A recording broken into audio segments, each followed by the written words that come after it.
एक रहस्यमय और रोमांचक कहानी। रात का सन्नाटा था, आसमान में तारे चमक रहे थे और हवा में एक अजीब सी ठंडक थी। गांव पिपरिया, जहां लोग समय से पहले अपने घरों में बंद हो जाते थे, वहां की रातें बहुत डरावनी थी। कहते हैं कि इस गांव की हवाओं में ही एक अनकही कहानी घुली हुई थी। एक कहानी जो लोगों को रोंगटे खड़े कर देती थी। इसी कहानी की कड़ी में थी कमला। कमला एक गरीब परिवार की लड़की थी, लेकिन उसकी सुंदरता और मासूमियत का पूरे गांव में चर्चा था।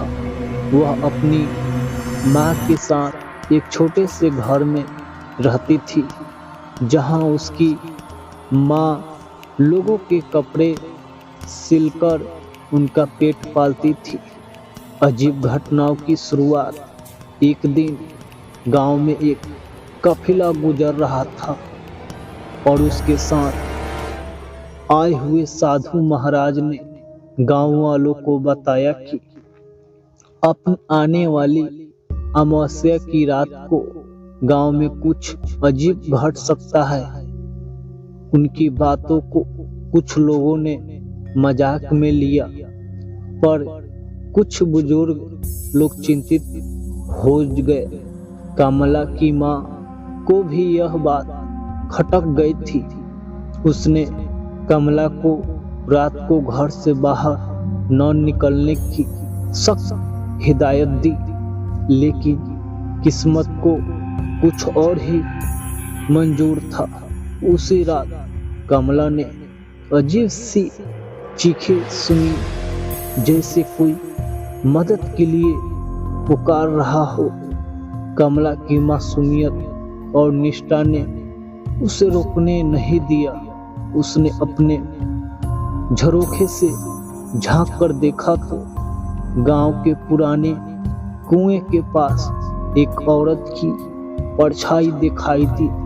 वह परछाई हवा में झूलती नजर आई। कमला को लगा कि किसी को मदद की जरूरत है और वह तुरंत घर से बाहर निकल गई। जब कमला कुएं के पास पहुंची तो उसने देखा कि वह परछाई उसकी ही ओर देख रही थी। उसकी आंखें लाल थी और उसके चेहरे पर एक भयानक मुस्कान थी। अचानक कमला ने महसूस किया कि उसके चारों ओर एक अदृश्य शक्ति ने उसे जकड़ लिया है। वह चीखना चाहती थी, लेकिन उसकी आवाज गले में ही अटक गई। उधर गांव वाले उस चीख के बाद इकट्ठा होने लगे, पर किसी की हिम्मत नहीं हुई कि वह कुएं के पास जाए। कमला की माँ रो रो कर बेहाल हो रही थी। तभी साधु महाराज गांव में आए और उन्होंने कहा, यह आत्मा बहुत पुरानी है। इसका नाम भी कमला ही था। इसे धोखे से मारा गया था और अब यह हर अमावस्या के दिन बदला लेने आती है। भूत प्रेत और रहस्य। साधु महाराज ने गांव वालों को बताया कि इस आत्मा को शांति देने के लिए कोई विशेष अनुष्ठान करना होगा, लेकिन इसके लिए किसी को उसके पास जाना होगा और उसे सत्य की कुंजी दिखानी होगी। कमला की माँ ने मदद के लिए गुहार लगाई, लेकिन गांव के लोग डर गए। तब साधु महाराज ने खुद कमला को बचाने का संकल्प लिया। साधु महाराज उस रात कमला की ओर बढ़े और अपने मंत्रों का जाप शुरू किया। अचानक तेज आंधी चलने लगी और वह परछाई और भी उग्र हो गई।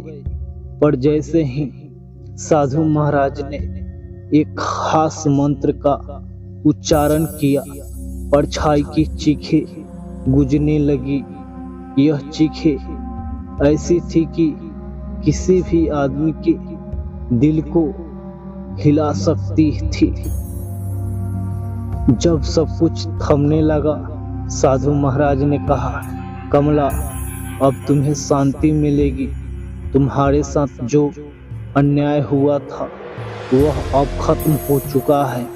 तभी एक प्रकाश की किरण फूट पड़ी और वह भयानक परछाई अचानक से शांत हो गई। कमला की बेहोशी टूटी और उसने देखा कि वह अपनी माँ के गले लगी हुई थी। गांव वालों भी उस चमत्कार को देखकर हैरान रह गए।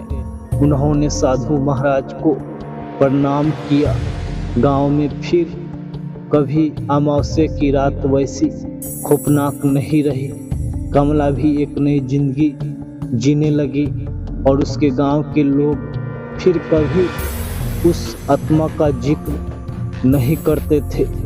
लेकिन आज भी जब कोई उस कुएं के पास से गुजरता है तो एक धीमी सी आवाज सुनाई देती है, जैसे कोई कह रहा हो, मैं हमेशा यहाँ हूँ, बस देखना मुझे, मत भूलना। इस कहानी ने गांव वालों की जिंदगी बदल दी और दर्शकों को यह संदेश दिया कि अतीत में किए गए अन्यायों की गूंज कभी कभी वर्तमान तक पहुंच जाती है।